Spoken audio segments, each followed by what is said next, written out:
I would like to thank everyone on behalf of Gail, Sergeant Joseph Murray's wife, the Murray family and the Mims family for all the support, especially from the United States Marine Corps in this time of loss. Our family, our friends, our churches, and even the community has been phenomenal to us at this time. Everyone thinks their family members are special. That's natural. We really think Joseph was very special. He was a wonderful young man of God. I can pause for a second. He was a wonderful young man of God. His family, his wife and children were the focus of his life. No matter where he was in the world, he was always in their thoughts, and anytime he could get that word back to them, he would. When I say he was a man of God, he wasn't a man of God because he went to church. He lived it.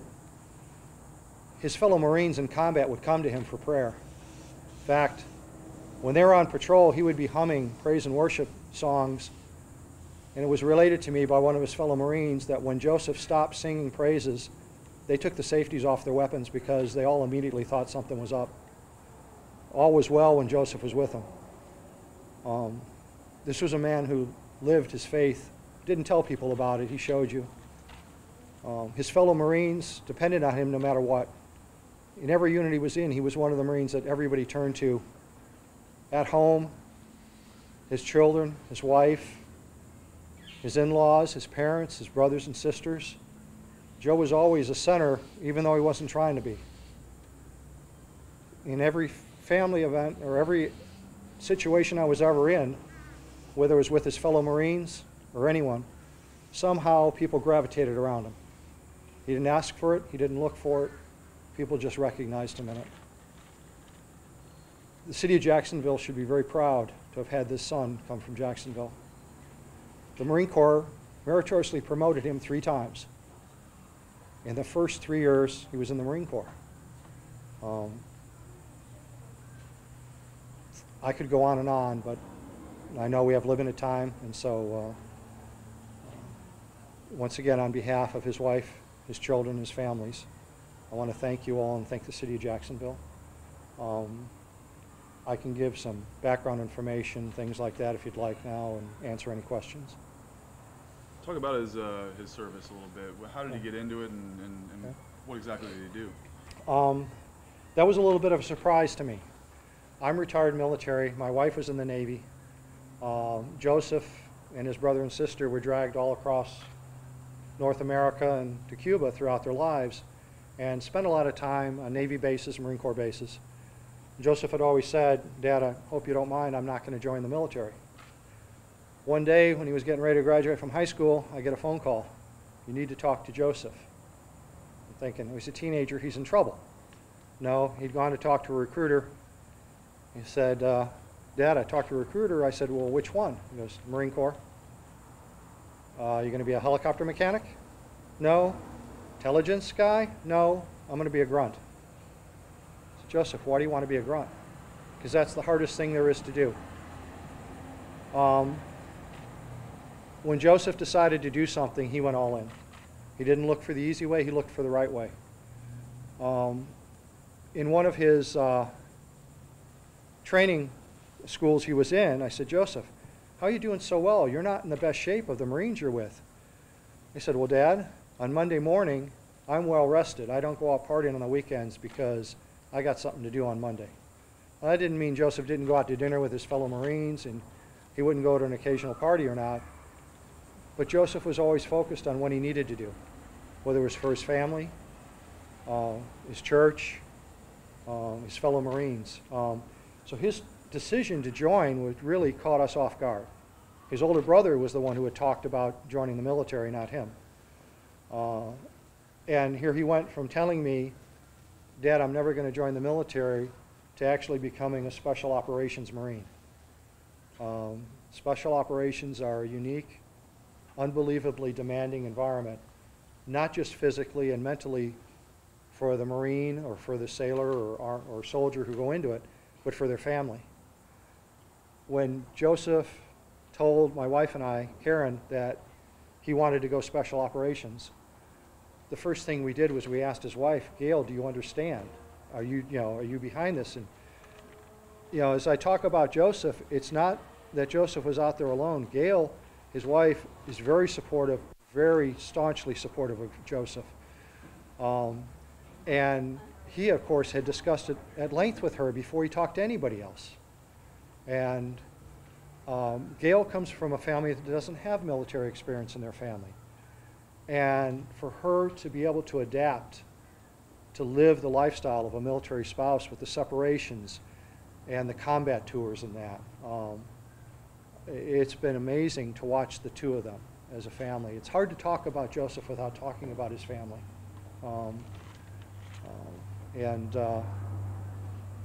He was a young surfer kid in high school. His choice to do this is not a mystery to me, having grown up around the military. He grew up around men, seeing men and women that he respected, that were doing things that he respected.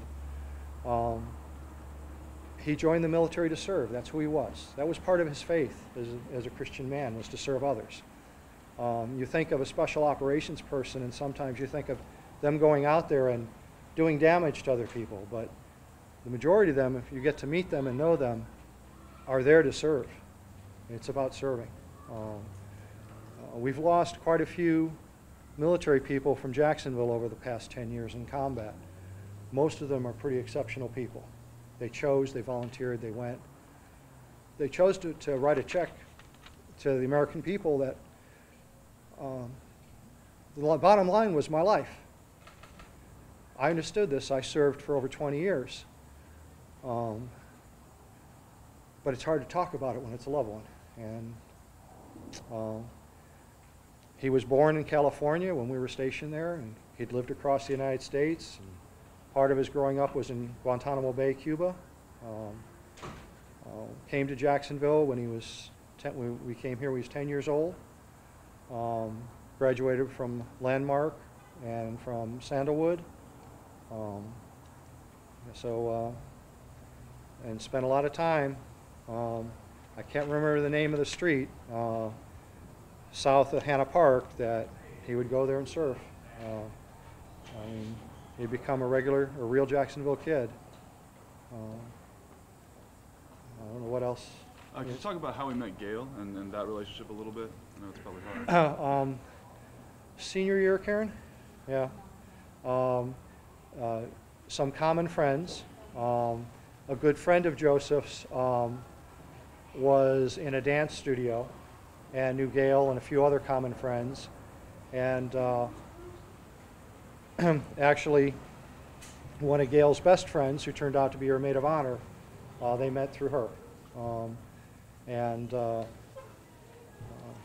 They hadn't known each other that long before Joseph went to boot camp. And so for a large part of their early relationship, it was via text messages and emails and letters. On his first deployment to Afghanistan, they weren't married yet. And so a lot of Gail's correspondence with him sometimes had to be through us, because, of course, we were the ones the Marine Corps was talking to, being his parents, before they were married. By the time he went on his second deployment, they were married. And their first child, eldest son, was born while he was in Afghanistan. In fact, he wrote me from there Father's Day that year, 5 years ago, about being in Afghanistan, knowing that he's a father, and having now sharing that with me. And he talked about that, still having not met his son. When he was off duty, he was with Gail, period. I mean, there were times when there was an event he had to attend with the Marine Corps, being appropriated with his fellow Marines. But if Gail couldn't be there, he wasn't there long, and he was home with her. You'd be surprised how tight Marine families are, and what percentage of Marines are actually married and have good families, and they're together and very tight-knit community. It got very serious before I actually understood that this young lady was hanging around our house, or he was hanging around their house, a little more than I should have noticed. They bonded very quickly. Gail's family, the Mims family, is here in Jacksonville. And her parents are currently up there with her in North Carolina. One of the things Gail said to me today was that the only thing next to the happiness of his family was destroying the evil on this earth. How proud does that make you of your son? It's an interesting question because it can be viewed in a lot of ways. Some people go after evil for their own benefit. It pumps them up that I'm the toughest guy, I was able to do this, I was able to do that. Joseph, by his very nature, viewed combating evil as protecting those who couldn't protect themselves. He was like that his whole life. His little sister, when she was tiny, he would look after her. His friends, his older brother is similar in that way. They're both. They're a great person to have as a friend because they looked out very hard for those around them. And that all goes back to his faith. It had nothing to do with Joseph proving himself to be tougher or harder than someone else. It had to be to do with his commitment to protect those who couldn't protect themselves. Joseph joined the military to serve. That's part of his beliefs as a Christian. Joseph is a father and a husband to serve his family. That's who this young man was. It was all about him serving. I don't know if I can describe it any other way. Everything he did came from that. And that came from his commitment to God. That is what Jesus did. He came to this earth to serve. That was the basis of his faith. And he tried to be Christ-like. He was willing to give his life for others. That is the basis of his beliefs. Luckily, as a father, I got time that he was able to talk to me about that as he became 19, 20, as he became a father and after he was married, and about being in the service. And that was something that we shared very closely. There were things, myself being a combat veteran, that Joseph could share with me, he couldn't share with others, because sometimes you are hesitant to talk about something because you're afraid others won't understand it, or you're going to open up too much of yourself. That was a blessing I had, is that was part of our relationship, that Joseph could open up with me. He didn't tell me everything. I never told him everything about my experiences. That's understood. But in sharing that, it's very clear to me that Joseph was driven by his commitment to serve others so that he could reflect his faith. He didn't want to tell someone about his faith. He wanted to show them. He didn't have to think about that. That's who he was. How old are his children? 5, 3, and 2 one-year-olds, twins.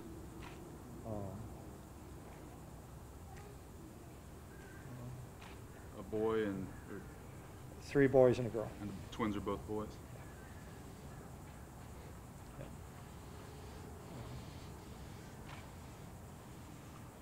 Anybody else have anything? Yeah. Thank you. You've all been very understanding. I appreciate that. I had offers for someone to speak for me, but I owe this to my son.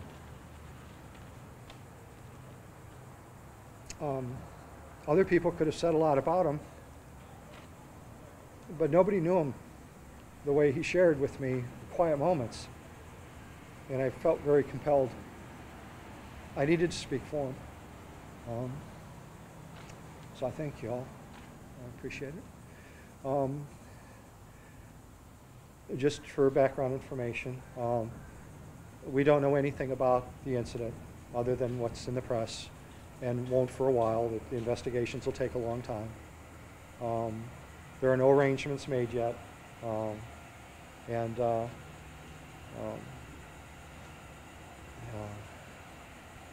don't know what else to tell you about that. So you don't know if anything's going to be done in North Carolina or here, or? Not yet. I'm sure the Marine Corps, having lost 8 Marines out of 1 unit, will do a joint memorial service up there, probably after the funerals.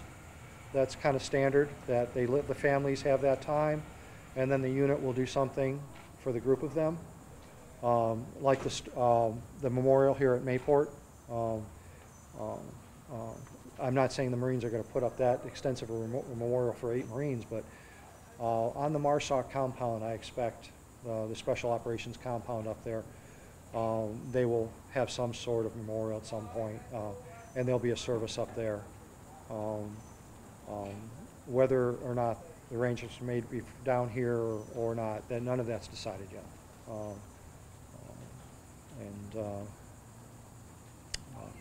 My wife and I will probably be going up to be with the rest of the family tomorrow or Friday. As far as photos of them on social media, was there something you would prefer that we use, or? Well, there was a photo, I haven't seen it, some family members who had a chance to see it, that was used today. It appears to be a crop photo out of one of our Facebook pages of Joseph head and shot that I've been told was very good. My only request for the media is please don't pair up any photos of the crash with a photo of him for the family and for close friends. I understand the photos for the crash are probably already been run, and if by chance there are photos of the children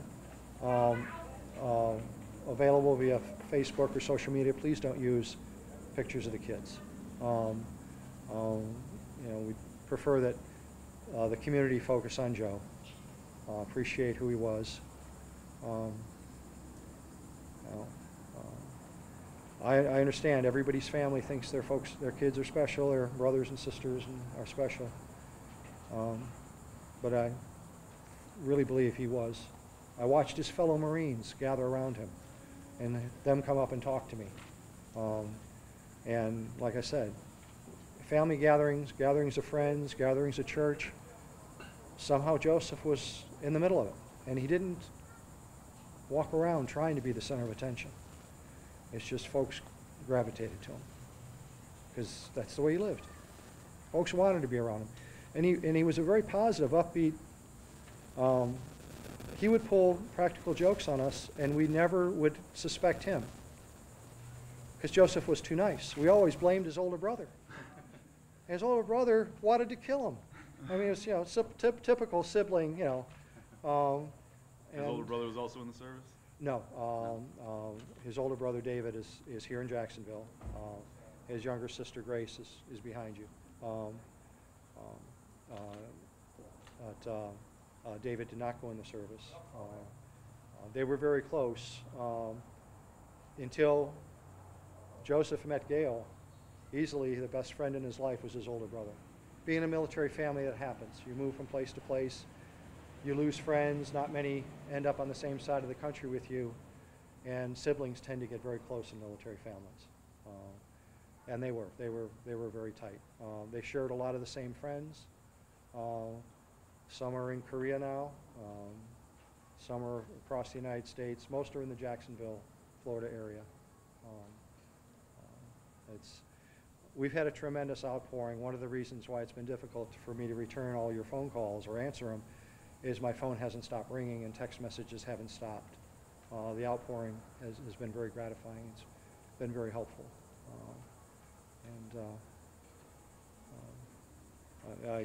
It makes me a little sad for families that don't have that kind of support. I appreciate it. I'm very sensitive to the fact that we've had a lot of support, and it has helped us.